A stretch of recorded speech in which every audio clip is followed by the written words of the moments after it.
in this video, we are going to talk about the negation operator. So we can form more complex propositions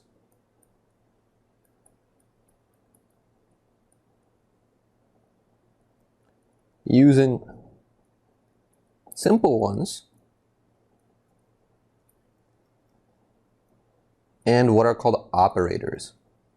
So operators will let us form new propositions from ones that we already have. So we will denote these with symbols. So for example, the symbol that looks like this represents some proposition. We'll talk about that in this video. It's something called negation. There is sort of this upside down V. There is this V symbol. And then there's an arrow pointing to the right. And we'll talk about each of these over the course of a few videos. But propositions, so let me just abbreviate and say props. Propositions involving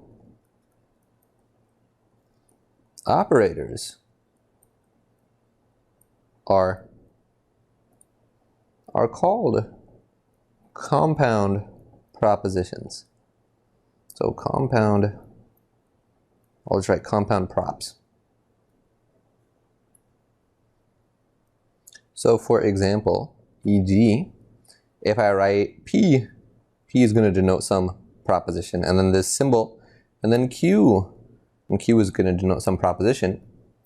We'll see what this operator means in a future video, but I'll just say it right now. This is P and Q. That's what this will let us say. Alrighty, so the first operator I want to talk about is negation. So I want to begin by writing the symbol for negation, which is going to be this symbol right here. I'm going to just put it in a parentheses. And then I want to state a definition. So if I let P be a proposition, when we write that symbol in front of the letter P, that means the proposition, not P. It is not the case that P happens, or simply not P. And this is also a proposition. So if we look at an example where we have the sentence, which I'm going to label with R, that says LeBron James plays basketball, then not R, so I'm practicing this notation, is the sentence, I'll put it in quotes, that LeBron James does not, James does not play basketball. Okay, and what I want to end by doing is by writing what's called the truth table for this negation operator. So in the truth table, what I'll do is I'll write down sort of the simple propositions that showed up on one side.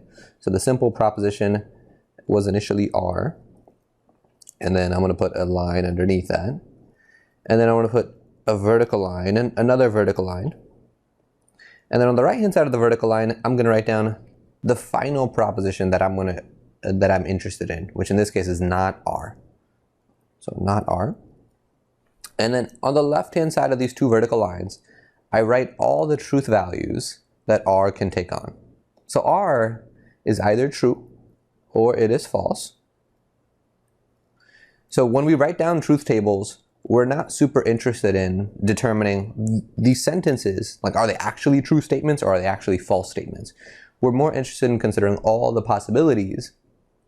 So it could be true or it could be false.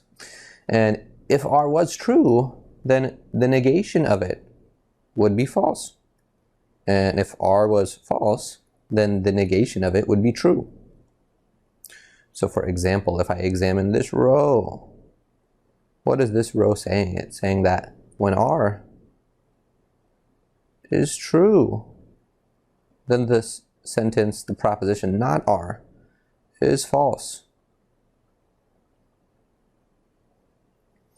So over the next few videos, we're going to be looking at other examples of operators.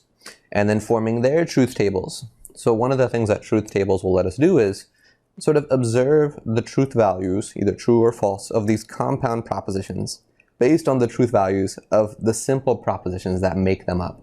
And we'll slowly look at more and more complex examples until we get very comfortable with these truth tables.